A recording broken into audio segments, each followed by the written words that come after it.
మూడు కాలాల్లోనూ సాగు చేయబడుతూ స్వల్ప కాలంలో చేతికొచ్చే పంటలు అపరాలు. ముఖ్యంగా మినుము, పెసర పంటల సాగు రబీలో ఎక్కువగా ఉంటుంది. ఖరీఫ్లో వేసిన ప్రత్తి, పసుపు, వరి వంటి పంటలను తీసిన తర్వాత అపరాలను సాగు చేసుకోవడం పరిపాటి.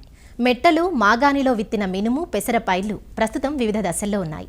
రాత్రిపూట తగ్గుతున్న ఉష్ణోగ్రతలు, పగలు పెరుగుతున్న వేడి వాతావరణంతో ఈ అపరాల్లో చీడపీడల ఉధృతి పెరుగుతోంది. ముఖ్యంగా చిత్తపురుగులు, రసం పీల్చు పురుగులు, పొగాకు లద్దె పురుగు, మరూక మచ్చల పురుగు, పల్లాకు, బూడిద, ఆకుమచ్చ తెగుళ్లు పంటలో కనిపిస్తున్నాయి.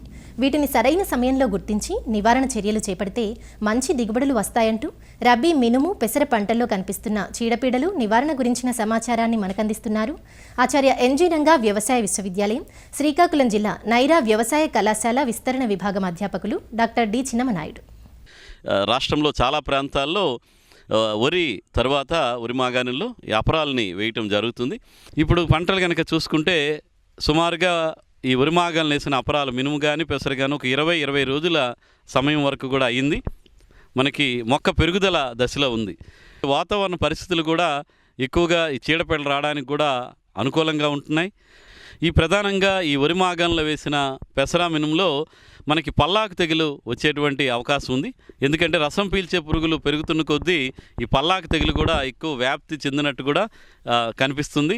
కాబట్టి రైతు సోదరులు ముందుగా ఈ రసం పీల్చే పురుగుల నియంత్రణ మీద దృష్టి పెట్టాల్సిన అవసరం ఉంది. ప్రధానంగా ఏంటంటే మనకి పేనుబంక ఒకటి, తామర పురుగులు, అదేవిధంగా తెల్లదోమ, ఇలాంటి రసం పీల్చే పురుగులు ఎక్కువగా మనకి ఈ వరి మాగాణంలో కనిపిస్తున్నాయి.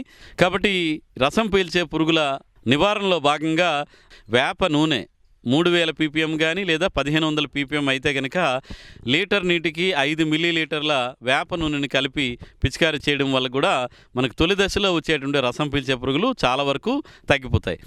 అలా కాకుండా ఉధృతి ఎక్కువగా ఉంది, దీనికి డైమిథోయేట్ 2 మిల్లీలీటర్లు 1 లీటర్ నీటికి చొప్పున కలిపి అవి పిచికారీ చేయడం కానీ, లేదా తామర పురుగులు, తెల్లదోమ, పేనుబంక మూడింటిని నివారణకు కూడా ఇమిడాక్లోప్రిడ్ అనేటువంటి మందుని లీటర్ నీటికి 0.3 మిల్లీలీటర్ల మందుని కలిపి నివారించడానికి అవకాశం ఉంటుంది. తద్వారా మనం పల్లాకు తెగులను కూడా ఉధృతి పెరగకుండా కూడా మనం కంట్రోల్ చేయడానికి ఆస్కారం ఉంటుంది. ఈ రసం పీల్చే పురుగుల్ని నివారణ కోసం మందులు పిచికారీ చేసుకోవడం ఒకటైతే, ఎక్కడైతే పొలంలో పల్లాకు తెగులు ఆశించిన మొక్కలు గమనిస్తే, ఈ పల్లాకు తెగులు ఏంటంటే మిగతా మొక్కలతో పోల్చుకుంటే ఆకు పసుబారడం, ఆకు ఈనెల మధ్యలో ఈ పసుపు వర్ణం కలిగినటువంటి మచ్చలు కనిపించడం, ఇలాంటి మొక్కలు కనుక కనిపిస్తే అవి పల్లాకు తెగులు మొక్కలుగా గమనించి వాటిని ఎప్పటికప్పుడు పీకి పొలం బయట పడేసి నాశనం చేయాలి.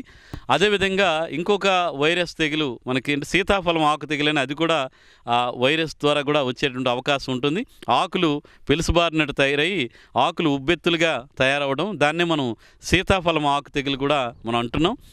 అదేవిధంగా ఆకు మాడు తెగులు కూడా, తలమాడు తెగులు వస్తుంది, అది కూడా వైరస్ ద్వారానే ఎక్కువగా వ్యాప్తి జరుగుతున్నట్టు గమనిస్తున్నాం. కాబట్టి వీటన్నిటికీ వైరస్ తెగులు నివారణకు రసం పీల్చే పురుగులను ముందు మనం అదుపులో ఉంచడం లేదా నివారణ చర్యలు మొదటగానే చేపట్టగలిగితే చాలా వరకు వైరస్ తెగులు అనేవి నివారించబడతాయి. అదేవిధంగా ఈ పెసర మినుములో మనకు వచ్చేటువంటి ఇంకా ప్రధాన సమస్య ఏంటంటే లద్దె పురుగులు, అదేవిధంగా పొగాకు లద్దె పురుగు అనేది వస్తుంది. అదేవిధంగా మారుక మచ్చల పురుగు అని చెప్పేసి రావటం జరుగుతుంది. ఇది మినుము పంట పూత తయారైన తర్వాత పూత గూడుల్లోనే ఈ గొంగల పురుగు ఏదైతే ఈ మారుక మచ్చల పురుగు సంబంధించిన గొంగల పురుగులుండి పూత చిగురు భాగాలను తినేయటం, పువ్వు కొనలను కూడా ముద్ద చేసేసి అది లోపలుంటూ తినేసి ఆ పూత రాలిపోవడం అనేది జరుగుతూ ఉంటుంది. ఇలాంటివి మనకి ఏంటంటే పంట వేసిన 35-40 రోజుల నుంచి 50 రోజుల మధ్యలో ఎక్కువగా మారుక మచ్చల పురుగు అనేది ఆశించడం మనం గమనిస్తున్నాము.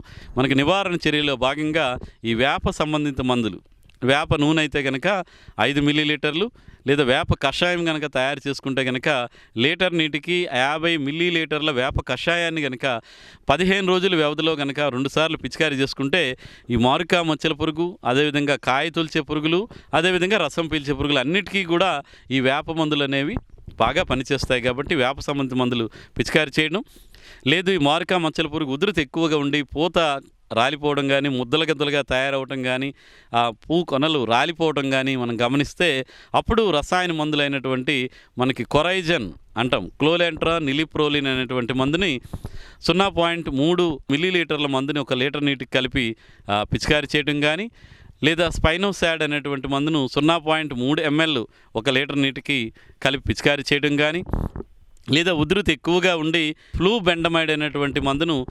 0.3 మిల్లీలీటర్లు 1 లీటర్ నీటికి చొప్పున పిచికారీ చేయడం.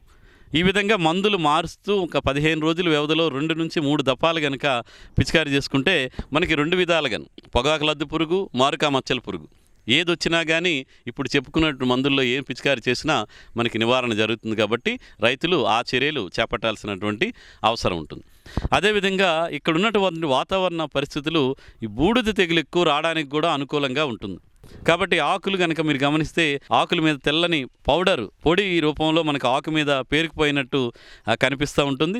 దీనివల్ల ఏంటంటే ఈ ఆకు మీద ఈ పౌడర్ ఉండడం వల్ల కిరణజన్య సంయోక్రియ సక్రమంగా జరగక మొక్క ఆహారాన్ని తయారు చేసుకోలేక గిడసబారిపోవడం, తర్వాత ఆకులు మాడిపోవడం అనేది జరుగుతుంది.